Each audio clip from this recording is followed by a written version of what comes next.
นี่คือเมนูที่คนทั้งประเทศยอมรับในรสชาติอาหารทะเลกับ3ร้านปรมาจารย์ที่ปรุงเมนูนี้ออกมาได้โดนใจคนไทยมากที่สุดนี่มันไข่ปูจริงๆนะเยอะมากเลยเหนียวนุ่มมากเลยทีเดียวนะครับ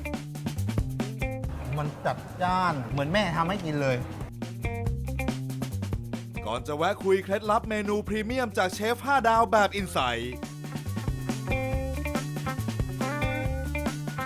และเผยความลับของเมนูไทยๆที่คุณอาจไม่เคยรู้